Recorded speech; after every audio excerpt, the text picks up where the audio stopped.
Hey, what is up? Welcome to Crash Course US History, where today we'll be discussing ancient Egypt. Now, ancient Egypt actually has been around for a long time, all the way from 3000 BCE to 300 BCE. It was split up into three periods. We got the Old Kingdom, the Middle Kingdom, and the New Kingdom.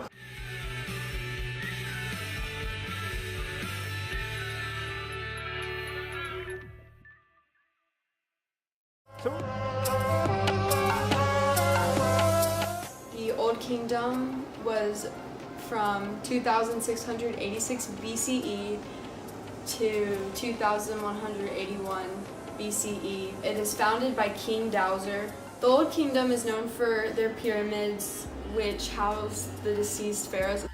Pharaoh is an inaccessible god that all the people worshipped. They're also known for their hieroglyphics and their polytheistic religion. Senusr built these pyramids during the reign of around 24 years. The Old Kingdom also had the growth of the cult of the sun god Ra. The collapse of the Old Kingdom was caused by a severe drought. You know, the Old Kingdom had collapsed, obviously. Things like this go around, but we're talking about the Middle Kingdom, too.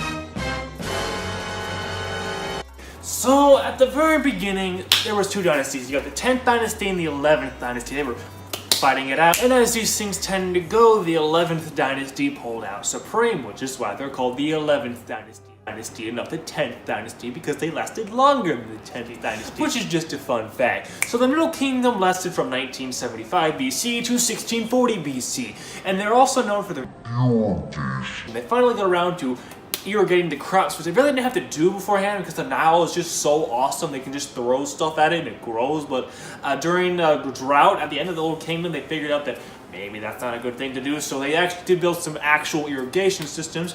Osiris became a really important god. Beforehand, he was just kind of shoved off to the side, but then he grew prominent, so everybody's paying attention to him. The guy who started all of this his name was Mentuhotep II, and he's the guy who started the 11th dynasty, and he moved the capital to Thebes, which it stayed for a long time, and it became a cultural center and a political center and a religious center.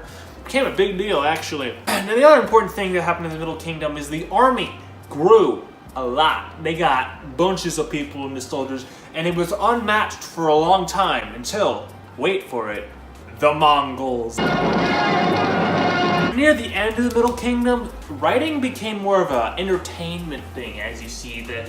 Beforehand, it was just used for taxes and religious scripture. They didn't use it for fun, but then they actually started to use it for fun in the Middle Kingdom. We actually have a play.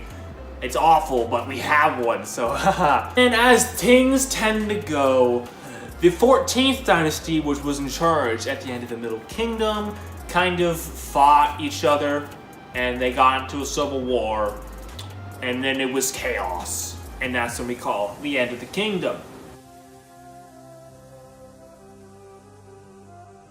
The New Kingdom of ancient Egypt was a golden age of agriculture and art.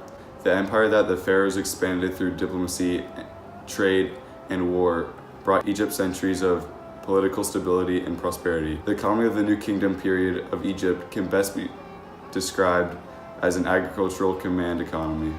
Despite the power and wealth of the temples, the pharaoh and his bureaucracy ultimately made economic decisions affecting the resources, products, and trade networks of Egypt. The great pharaohs included Queen Hatshepsut, the famous female pharaoh, Akhenaten, Tutankhamun, Thutmose, and Ramses II. Well, there you have it. After the New Kingdom collapsed, they were under the rule of the Persians for a while, and then the Greeks, and then the Romans, and then pretty much everybody, like the Arabs and the Islamics. And I think they were under Constantinople for a while. They were, actually. Well, it's funny to think how old ancient Egypt actually is, because they were doing their own thing for like 3,000 years, and then after that, they were pretty much under the rule of everything you've heard of since then. All of modern history, they've really just been in the background since then. And it's quite fascinating, I think. Well, hope you learned something. If you fail the final, it's not my fault. This is the final. Thanks for f***ing it up. Ha ha ha. Okay.